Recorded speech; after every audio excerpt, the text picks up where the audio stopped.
Maria Gonzalez pressed her face against the cold hospital window, watching the rain streak down the glass like tears she no longer had left to cry. Behind her, machines beeped steadily, monitoring her 8-year-old son Diego's fragile heartbeat. The boy lay motionless on the hospital bed, his small chest rising and falling with mechanical precision thanks to the ventilator that had kept him alive for the past 3 weeks. The doctors had been clear about Diego's condition. He needed an emergency heart transplant, and they had found a match. The surgery would cost $200,000, money that Maria, a single mother working 2 minimum-wage jobs, simply did not have. Her insurance had already reached its lifetime maximum, and the hospital's charity program could only cover a fraction of the enormous cost. "Mrs. Gonzalez?" Dr. Stevens entered the room quietly, his clipboard tucked under his arm. His expression was grave, the same look he had worn for days now.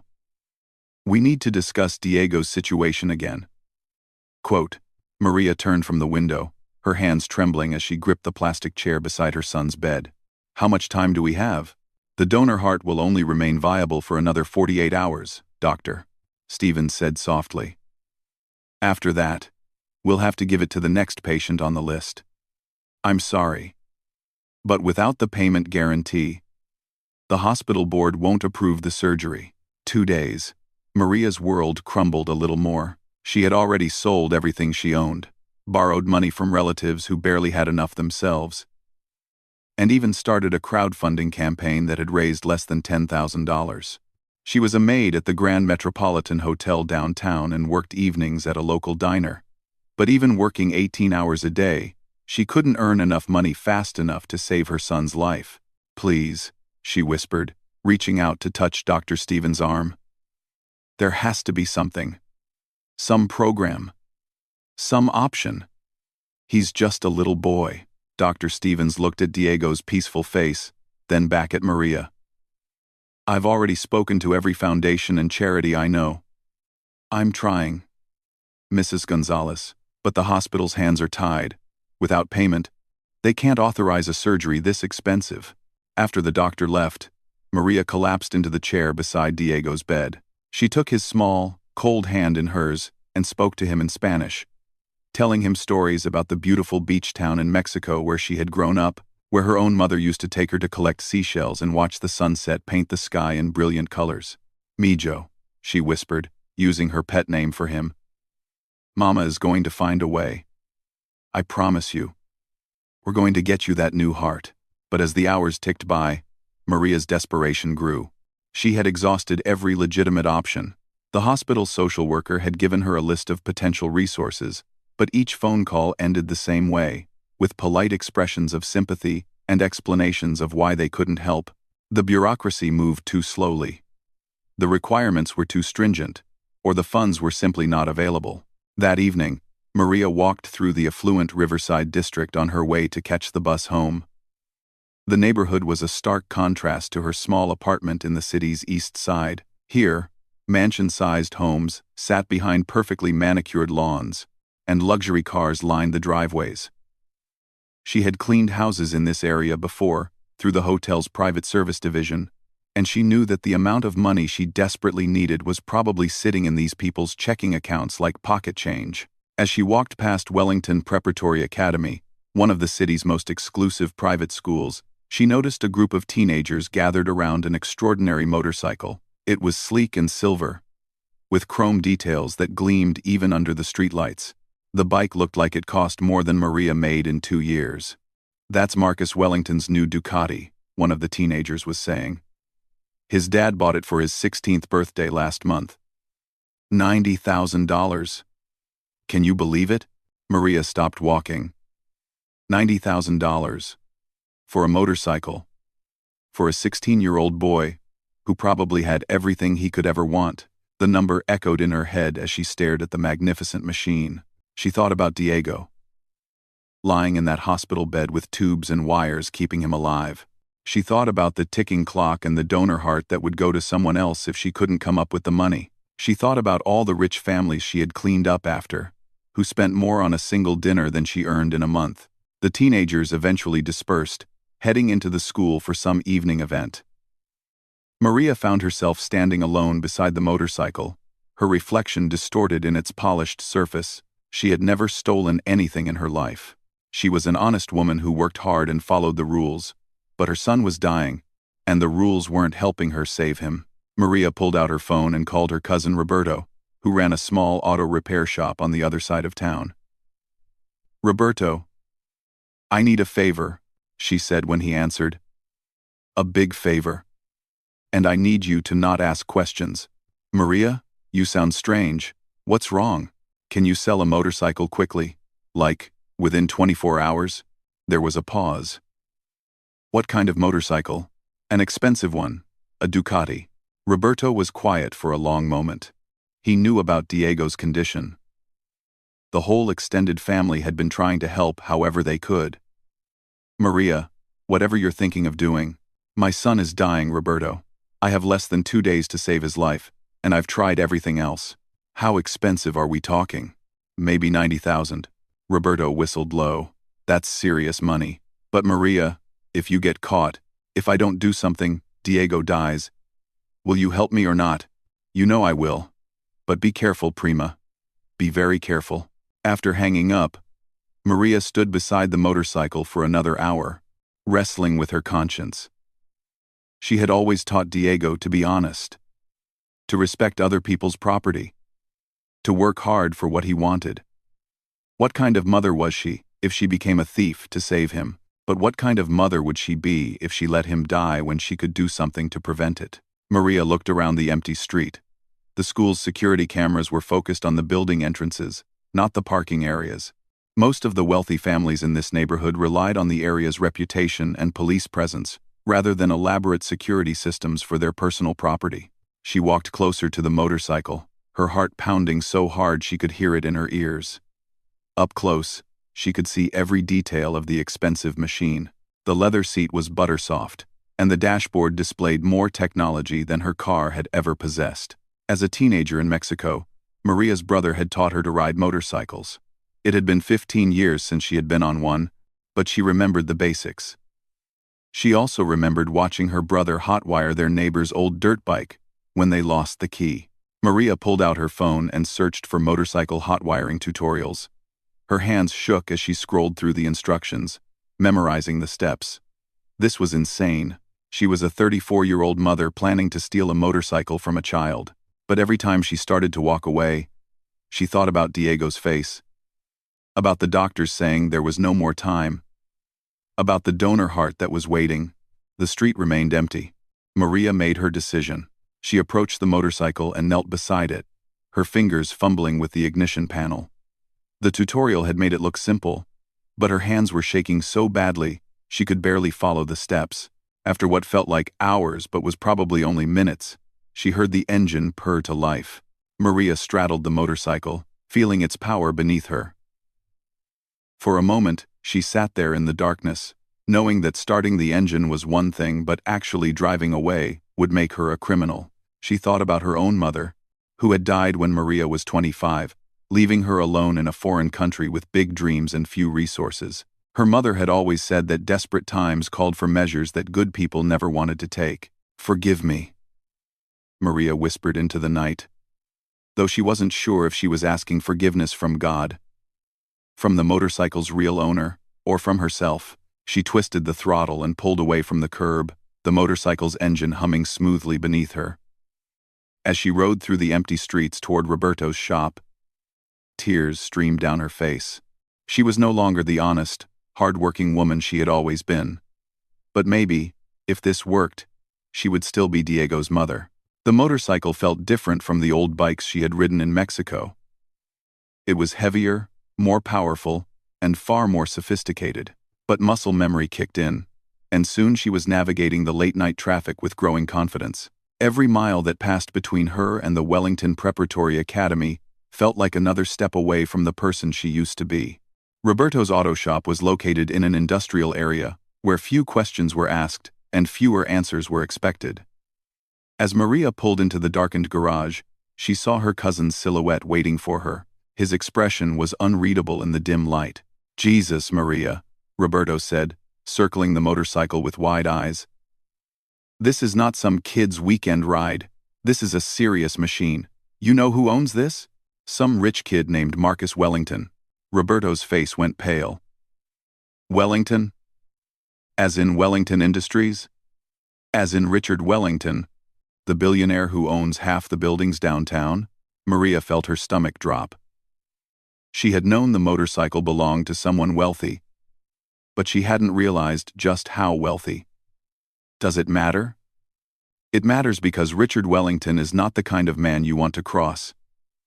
He's ruthless in business. And he has connections everywhere. Police, politicians, judges. If he wants someone found, they get found. Can you sell it or not? Roberto was quiet for a long time, studying the motorcycle, and then looking at his cousin's desperate face. Finally, he nodded.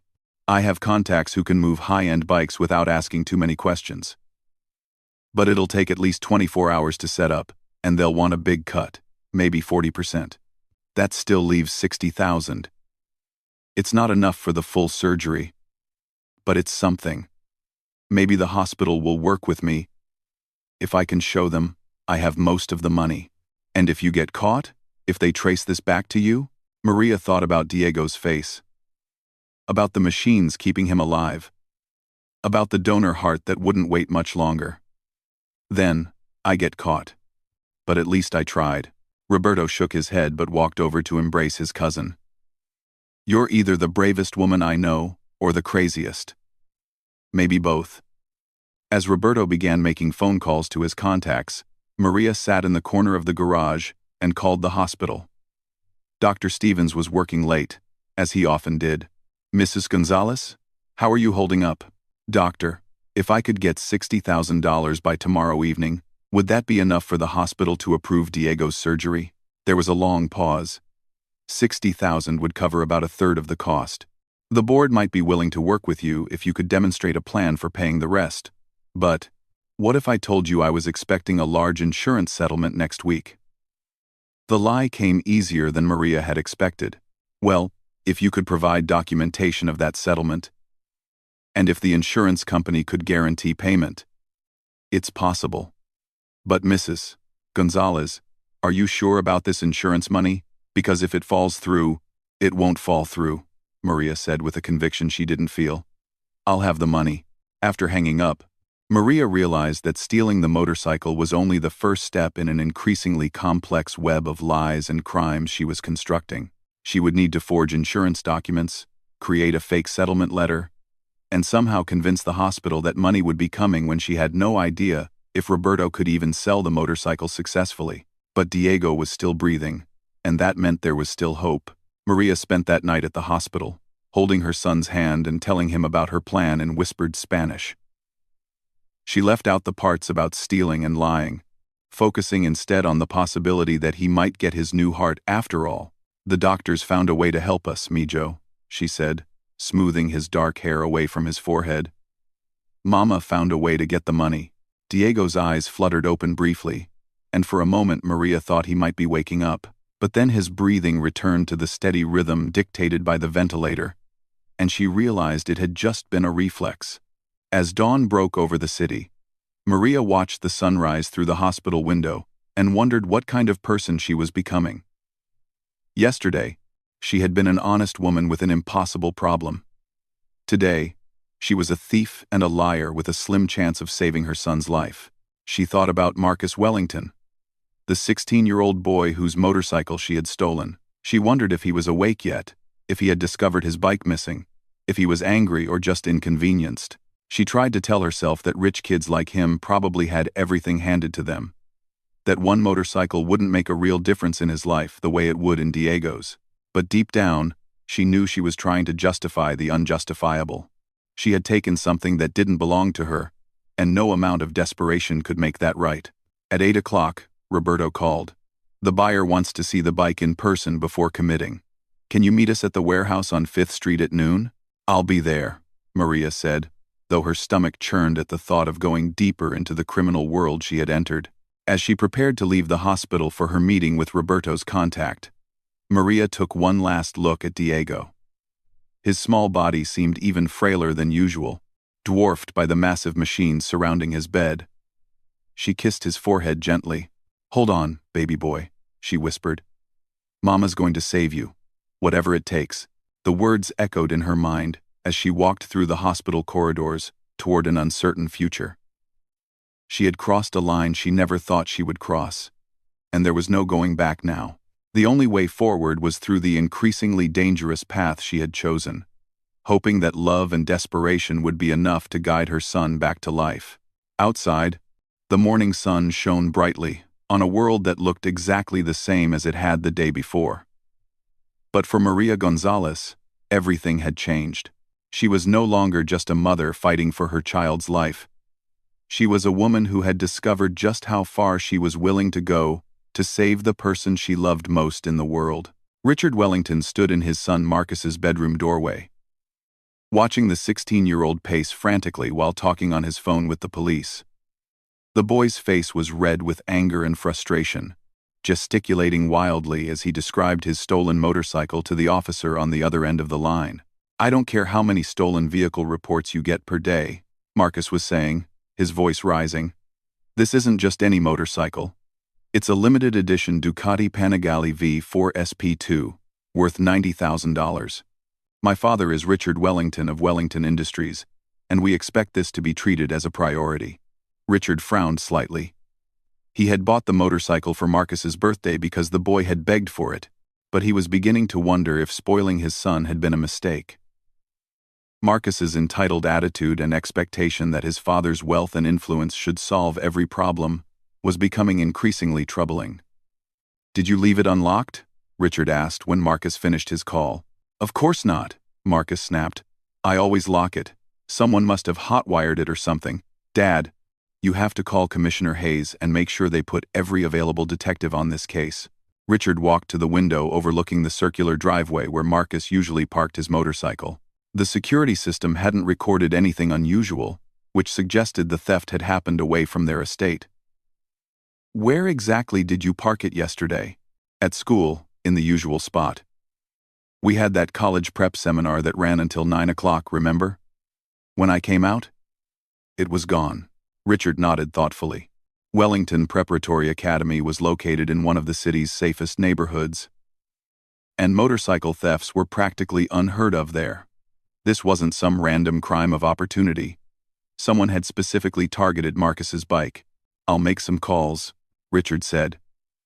"But Marcus, I want you to think about this as a learning experience. Material possessions can be replaced. What matters is that you weren't hurt." Marcus stared at his father in disbelief. "It's not about the money, Dad. It's about the principle. Someone stole from us. From our family. We can't let people think they can just take what belongs to us and get away with it." Richard studied his son's face and saw an ugly expression of privilege and arrogance that reminded him uncomfortably of his own father. Old Winston Wellington had been a hard man who believed that wealth gave him the right to treat others as inferior. Richard had spent his adult life trying to be different, building his business empire through innovation and hard work, rather than simply inherited advantage. But perhaps he had failed to teach Marcus the right values. "I'll handle this," Richard said finally. "Go to school. Try to focus on your studies instead of dwelling on this." After Marcus left for school in one of the family's cars, Richard made a call to Detective Sarah Chen, one of the few police officers in the city who treated him like a person rather than just a wealthy donor to the police benevolent fund. "Detective Chen, my son's motorcycle was stolen last night from Wellington Prep. I know you probably get dozens of these cases, but I'd appreciate any help you can provide." Of course, Mr. Wellington. Can you send me the details? Make, model, serial number, any distinguishing features. I'll have my assistant email everything over. But Detective, I want to ask you something. In your experience, when expensive items like this get stolen from that neighborhood, what's usually the motivation? Is it just opportunistic, or is there something more? Detective Chen was quiet for a moment. "Honestly, when someone steals a $90,000 motorcycle from a prep school parking lot, it's usually not a random crime. Either it's someone who knew exactly what they were looking for, or it's someone desperate enough to take huge risks for a big payoff." "Desperate how?" Drug addiction is common, but given the sophistication required to steal and move a bike like that, I'd guess it's more likely someone facing a financial crisis. Medical bills, gambling debts, something that requires a large amount of money quickly. After hanging up, Richard found himself thinking about desperation and the lengths people might go to when facing impossible circumstances.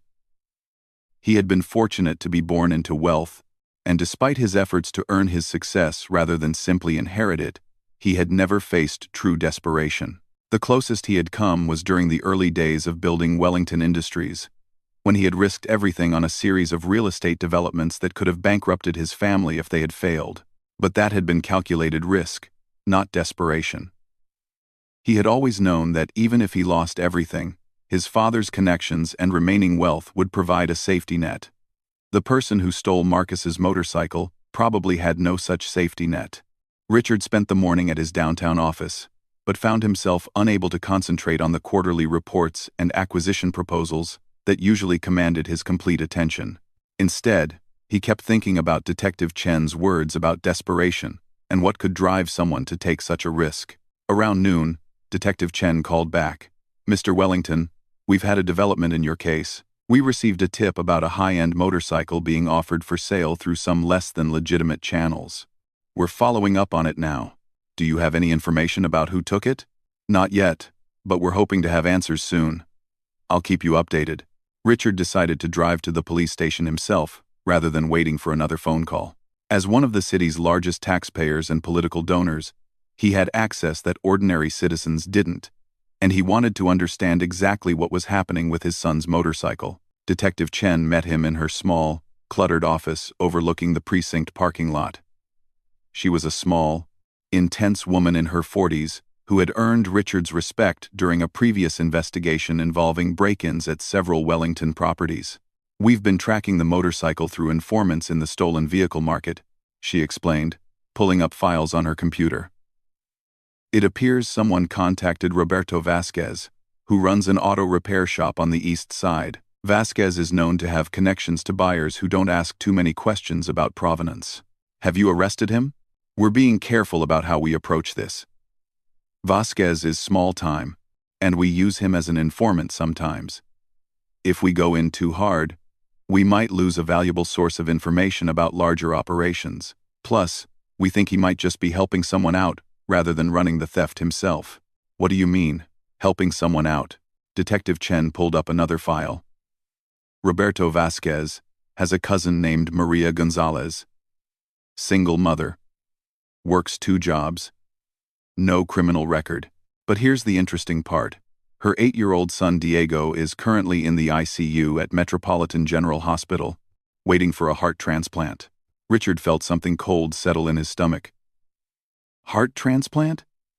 How much does something like that cost? According to the hospital, around $200,000. The family's insurance reached its maximum, and they don't qualify for most assistance programs because she makes just slightly too much money working 2 minimum wage jobs. "So you think she stole the motorcycle to pay for her son's surgery?" "It's the working theory. The timeline fits. The boy was put on the transplant list 3 weeks ago, and they found a donor heart yesterday. But the surgery has to happen within 48 hours, and the hospital won't proceed without payment guarantee." Richard stared at the computer screen showing Maria Gonzalez's information. Her employment record showed she worked as a housekeeper at the Grand Metropolitan Hotel and waited tables at an all-night diner.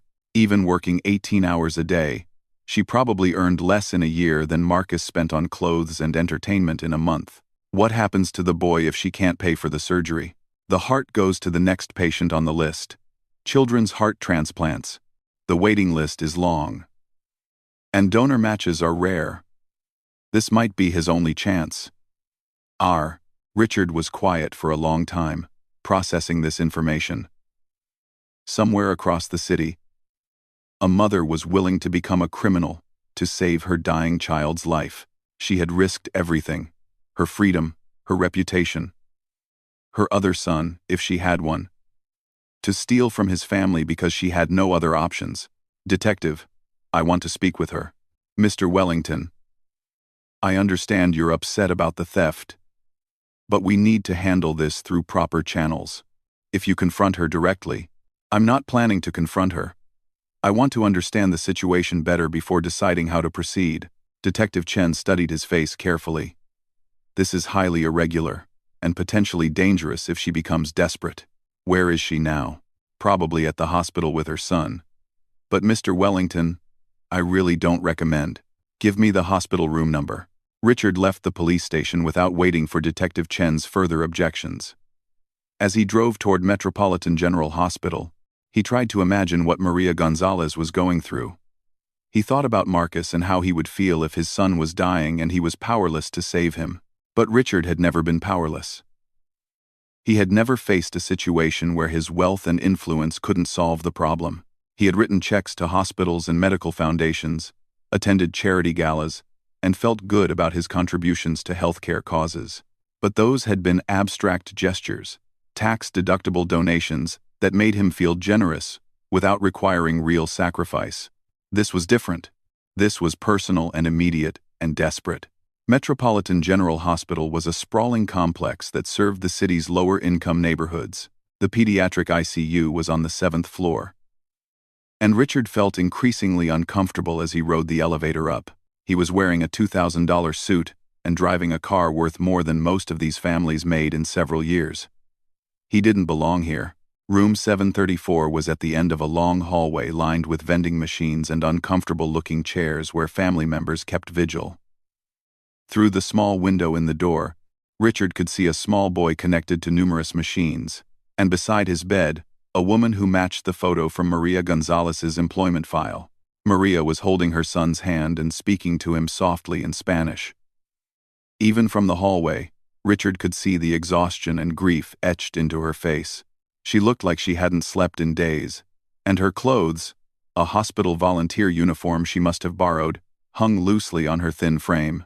Richard stood in the hallway for several minutes, watching this scene and trying to decide what to do. He could have Detective Chen arrest Maria right now. The stolen motorcycle would be returned. Justice would be served.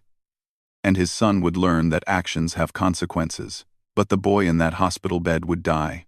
Or he could walk away and pretend he had never seen this. Let the police handle it through normal channels, which would probably take long enough for the surgery deadline to pass anyway. Or he could do something that had never occurred to him before. He could help. Richard knocked gently on the door and entered the room. Maria looked up, startled, probably expecting another doctor or nurse. When she saw a well-dressed stranger, confusion crossed her face. "Mrs. Gonzalez, my name is Richard Wellington. I believe we need to talk." The blood drained from Maria's face as she recognized the name. She stood up slowly, her hand still gripping her son's, as if she could somehow protect him from whatever was about to happen. "You're Marcus's father," she said quietly. Yes. They stared at each other across the small hospital room, two parents from completely different worlds brought together by desperate circumstances. Richard looked at the boy in the bed, Diego, according to the chart, and was struck by how small and fragile he looked connected to all those machines. "How old is he?" Richard asked. 8. Maria's voice was barely audible. The same age Marcus was when he had his first surgery. Maria looked up in surprise. "Surgery?" Richard walked closer to Diego's bed, studying the boy's peaceful face. Marcus was born with a congenital heart defect. He needed 3 surgeries before he was 10 years old to repair the problem. I remember sitting in rooms just like this one, watching machines keep my son alive, wondering if the next surgery would be the one that saved him or killed him. Maria said nothing, but Richard could see the confusion and fear in her eyes. "The difference," Richard continued, "was that I never had to worry about paying for those surgeries. I never had to choose between my son's life and my integrity. I never had to become someone I didn't recognize just to save the person I loved most in the world." "I'm sorry I stole from you," Maria whispered. "I'm sorry I took your son's motorcycle, but I can't be sorry for trying to save Diego." Richard looked at her directly. "Mrs. Gonzalez, if someone had told me 8 years ago that I could save my son's life by stealing a motorcycle, I would have stolen 10 motorcycles, I would have robbed a bank, I would have done anything. The two parents stood in silence, looking at Diego's small form. The machines continued their steady beeping, marking each precious heartbeat. "The surgery," Richard said finally. "When is it scheduled?" "Omar, tomorrow morning at 6. If we can provide payment guarantee by 5 o'clock tonight." Maria's voice broke slightly. "The donor heart won't wait any longer." Richard checked his watch. It was already past 2 o'clock. "Mrs. Gonzalez, I want you to call Dr. Stevens right now and tell him the surgery is approved. Tell him the payment will be guaranteed within the hour." Maria stared at him. "I don't understand. I'm paying for Diego's surgery. But why?" "I stole from your family. I took something that belonged to your son." Richard thought about Marcus's angry phone call that morning, about his son's sense of entitlement and expectation that wealth should solve every problem. Then he looked at Diego, fighting for his life, with the help of machines and the love of a mother who was willing to sacrifice everything to save him.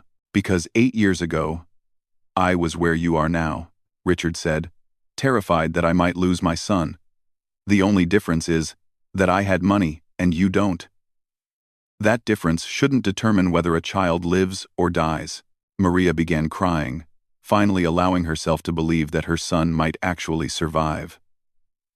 "I'll pay you back. I don't know how, but I'll find a way to pay you back every penny." "You don't owe me anything," Richard said. "But I do have one condition." Maria wiped her eyes and looked at him expectantly. "I want Marcus to meet Diego. After the surgery, when Diego is recovering, I want my son to understand what desperation really looks like. I want him to learn the difference between want and need." Maria nodded through her tears. "Of course. Anything." Richard pulled out his phone and called his attorney. "James, I need you to set up an immediate wire transfer to Metropolitan General Hospital. $200,000 for a pediatric heart transplant. And James, I want this processed within the hour." As Richard made arrangements for the payment, Maria sat beside Diego's bed and spoke to him in Spanish, telling him that everything was going to be okay, that a kind man was going to help them, that he was going to get his new heart after all. Richard listened to her words, even though he didn't understand Spanish, and realized that this was what real love looked like. Not expensive gifts or grand gestures, but the willingness to sacrifice everything, even your own integrity, to save someone you care about. When he finished his phone calls, Richard found Maria still talking softly to Diego. She looked up as he approached the bed. "Mr. Wellington, how can I ever thank you? Help my son understand what I'm learning today," Richard said. "That having everything doesn't make you rich if you don't understand what really matters." Richard left the hospital room with a strange feeling in his chest. Not the satisfaction of closing a business deal or acquiring a new property, but something deeper and more meaningful. He had always believed he was a good man, generous with his charitable contributions, and fair in his business dealings, but today he had learned the difference between being good and doing good. As he walked down the hospital corridor toward the elevators, Richard realized that Maria Gonzalez had given him something far more valuable than anything she had taken. She had shown him what it meant to love someone so completely that you would risk everything to save them.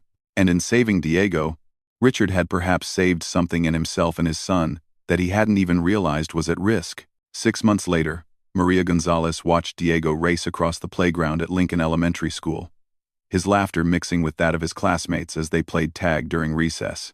The scar down the center of his chest was hidden beneath his school uniform, but Maria could still see it in her mind, a permanent reminder of the miracle that had saved his life. "Mama, watch this," Diego called out as he climbed to the top of the monkey bars, something that would have been impossible before his surgery. His new heart pumped strong and steady, giving him the energy and endurance of a normal 8-year-old boy for the first time in his life. Maria smiled and waved, marveling at how much had changed since that terrible night when she had made the desperate decision to steal a motorcycle. The surgery had been successful, but the recovery had been long and difficult. Diego had spent 3 weeks in the ICU, fighting off infection and learning to live with his new heart. Maria had never left his side, sleeping in the uncomfortable hospital chair and watching every breath, every heartbeat, every small sign of progress. Throughout those difficult weeks, Richard Wellington had visited almost daily. He never stayed long, usually just checking on Diego's progress and bringing small gifts. Books, puzzle games, and eventually, a tablet loaded with educational apps that Diego loved. But Maria could tell that Richard was learning something during these visits, watching her son fight his way back to health with determination and courage that had nothing to do with wealth or privilege. Marcus had been another story entirely. The 16-year-old had been furious when his father first told him about paying for Diego's surgery. "You gave $200,000 to the woman who stole my motorcycle?" he had shouted. "Dad, she's a criminal. She should be in jail, not getting rewarded." But Richard had insisted that Marcus meet Diego once the boy was strong enough for visitors. That first meeting had been awkward and tense, with Marcus clearly resentful, and Diego shy and intimidated by the tall, angry teenager. But something had shifted during the second visit, when Marcus saw Diego struggling to walk the length of the hospital corridor as part of his physical therapy. "It hurts?" Marcus had asked, watching Diego grimace with each step. "A little," Diego had admitted in his careful English. "But Dr. Stevens says the pain means I'm getting stronger." "A little," stated Lime. Marcus had walked beside Diego during that therapy session, unconsciously adjusting his pace to match the younger boy's careful steps. By the end of the hour, Marcus was asking questions about the surgery, about what it felt like to have someone else's heart beating in your chest, about Diego's plans for when he got out of the hospital. The real breakthrough had come during Diego's 4th week of recovery, when complications from his anti-rejection medications landed him back in intensive care. Maria had called Richard in a panic, terrified that after everything they had been through, she might still lose her son. Richard and Marcus had arrived at the hospital within an hour. While Richard spoke with the doctors, Marcus sat with Maria in the waiting room, watching her cry with fear and exhaustion. "He's going to be okay," Marcus had said awkwardly, clearly uncomfortable with the raw emotions surrounding him. "The doctors here are really good. They saved my life 3 times when I was younger." Maria had looked up in surprise. "You had heart problems too?" "3 surgeries before I was 10, Marcus said, unconsciously touching his own chest where faint surgical scars were hidden beneath his expensive shirt. "I don't really remember much about it. But my dad says it was scary. He says watching me in the ICU was the worst experience of his life."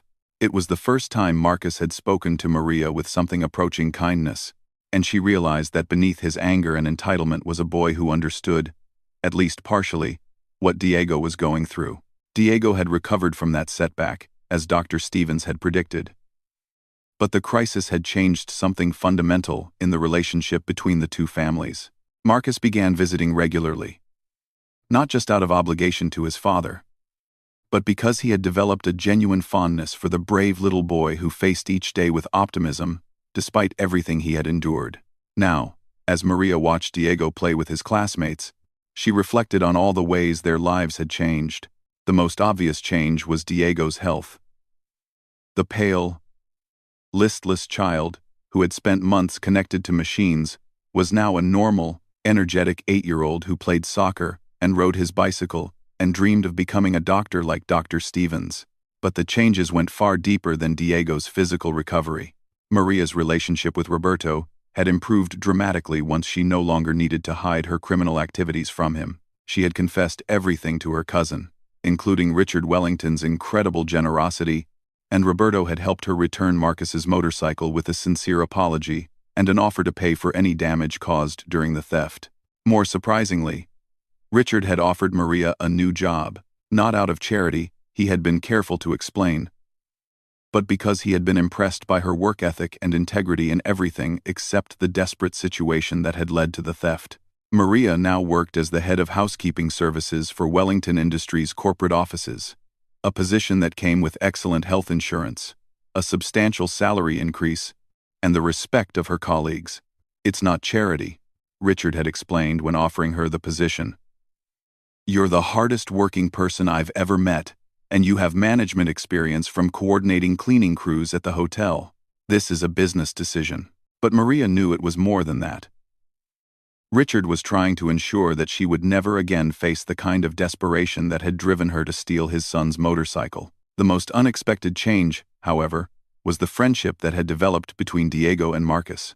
Despite their 8-year age difference and vastly different backgrounds, the two boys had formed a genuine bond. Marcus had started spending Saturday afternoons at Diego's apartment, helping him with homework and teaching him to play video games.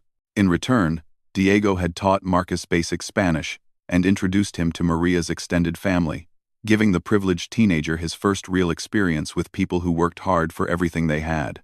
"Marcus is teaching me about computers," Diego told Maria one evening after Marcus had gone home. "He says, maybe someday I can work with technology like his dad does." "What do you want to be when you grow up, mijo?" Maria asked. "A doctor," Diego said without hesitation. "Like Dr. Stevens. But also maybe an engineer. Like Marcus wants to be. Marcus says I could do both if I study hard enough."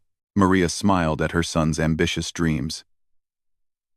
Before his surgery, Diego had been too sick to think much about the future. Now, with his new heart beating strong and steady, the entire world seemed open to him. The transformation in Marcus was equally dramatic, though more subtle. The angry, entitled teenager had gradually been replaced by a young man who was beginning to understand the difference between privilege and responsibility. He had started volunteering at the children's hospital, reading to younger patients, and helping with recreational activities. He had also convinced his father to establish a fund to help families facing medical expenses they couldn't afford. "I want to call it the Diego Foundation," Marcus had told his father. "For kids who need help but don't have anyone to steal motorcycles for them." Richard had agreed to the foundation, but he had been even more pleased by the change in his son's attitude. Marcus was still privileged. That would never change given his family's wealth. But he was no longer entitled. He had learned to see beyond his own comfortable world and to recognize the struggles that others faced. The foundation had already helped 12 families pay for essential medical care for their children.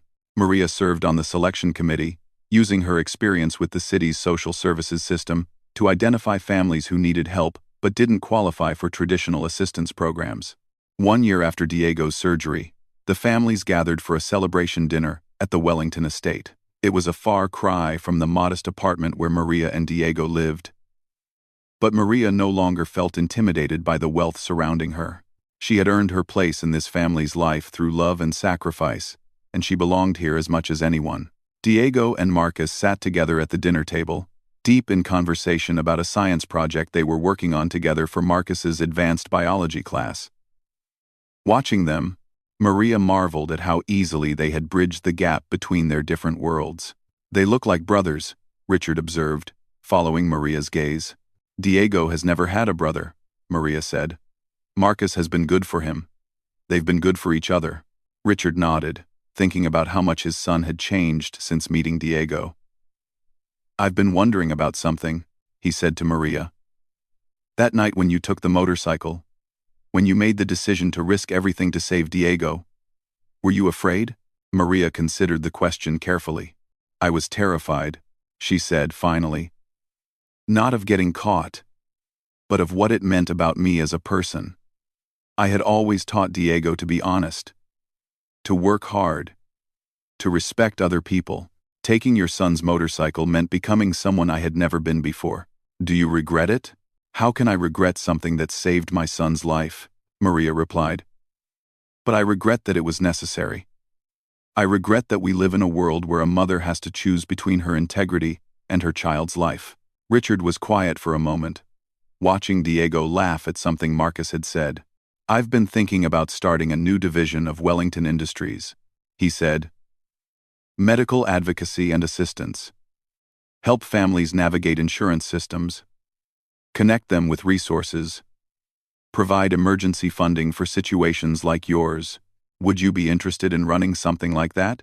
Maria stared at him in surprise. "You want me to run an entire division of your company? You understand the system better than anyone I know. You've lived through the gaps and failures that leave families desperate, and you have the integrity to ensure that help goes to the people who really need it. Not just the people who know how to work the system." It was an incredible opportunity. A chance to help other families avoid the desperate situation that had driven her to steal. But it was also overwhelming. The kind of responsibility that Maria had never imagined having. I'll need to learn so much, she said. Business management, corporate structure, legal requirements. You'll learn, Richard said with confidence. And I'll make sure you have all the support and training you need. But Maria, what you can't learn is the empathy and understanding you already have. That's the most important qualification for this job. 2 years later, the Maria Gonzalez Medical Advocacy Program had helped over 200 families obtain necessary medical care for their children. Maria had indeed learned business management and legal requirements, earning a certificate in nonprofit administration through evening classes, while continuing to work with families in crisis. Diego was now 10 years old, healthy and thriving in school. His regular checkups with Dr. Stevens were routine now, his anti-rejection medications stable and effective. The boy who had once been too weak to climb a flight of stairs was now playing Little League baseball and taking piano lessons. Marcus was 18 and heading to college in the fall, but he had decided to spend his gap year working with the medical advocacy program, helping families navigate the same systems that had once seemed impossible for Maria to understand. He had also been accepted to medical school after completing his undergraduate degree, inspired by Diego's story and Dr. Stevens's dedication to his patients. I want to be a pediatric cardiologist, Marcus told Maria during one of their regular program meetings. I want to help kids like Diego. But I also want to make sure that no family has to go through what you went through. On the 3rd anniversary of Diego's surgery, Maria and Diego visited the hospital where Dr. Stevens had saved his life. Diego was now strong enough to walk the entire pediatric ward without getting tired. And he loved visiting other children who were waiting for transplants or recovering from surgeries. Does it still hurt? A 6-year-old girl asked Diego as they sat in the hospital playroom. She was waiting for her own heart transplant and was frightened by the machines and medical procedures surrounding her. Not anymore, Diego said confidently. The doctors are really good here. And my mama never left my side. Not even for a minute. Your mama won't leave you either. Maria watched her son comfort another frightened child and felt a deep sense of pride. Diego had not only survived his medical crisis, he had grown into a compassionate, empathetic boy who understood suffering and wanted to help others face their own challenges. Dr. Stevens found them in the playroom and pulled Maria aside for their regular check-in. Diego looks wonderful, he said. Strong, healthy, growing normally. The heart is functioning perfectly. I can never thank you enough, Maria said, as she did every time she saw the doctor who had saved her son's life. You don't need to thank me, Dr. Stevens replied. But I do want to tell you something. In all my years of practice, I've never seen a mother advocate more fiercely for her child than you did. What you were willing to do, the risks you took. That kind of love is what makes miracles possible. As they left the hospital that day, Diego took Maria's hand and looked up at her with serious brown eyes. Mama, when I become a doctor, I want to help kids whose parents can't afford to pay, like how Mr. Richard helped us. That's a beautiful dream, Mijo. It's not a dream, Diego said with the confidence of a child who had already overcome impossible odds. It's a plan. That evening, Maria called Richard to share Diego's latest aspiration. He wants to be a doctor who helps children whose families can't afford medical care. Mater too. Maria called Richard to share Diego's latest aspiration. Sounds like someone I know, Richard said with a chuckle. A woman who was willing to become a motorcycle thief to save her son's life. That seems like a lifetime ago. Maria reflected. Not a lifetime, Richard said. Just a different life. You've become the person you were always meant to be. Someone who helps other people navigate impossible situations. As Maria tucked Diego into bed that night, she thought about the chain of events that had led them to this moment. A desperate theft had become an incredible gift, not just the gift of Diego's life, but the gift of purpose and meaning for both their families.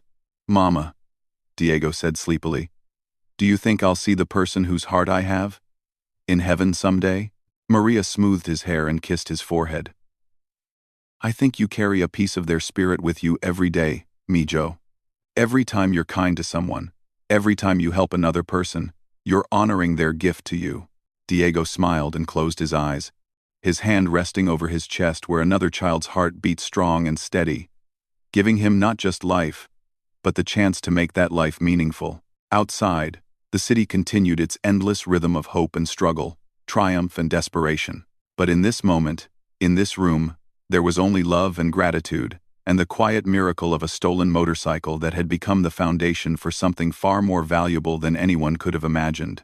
Maria had learned that sometimes the worst decisions can lead to the best outcomes, that desperation can transform into purpose, and that the distance between a thief and a hero is sometimes just a mother's love and a stranger's unexpected compassion.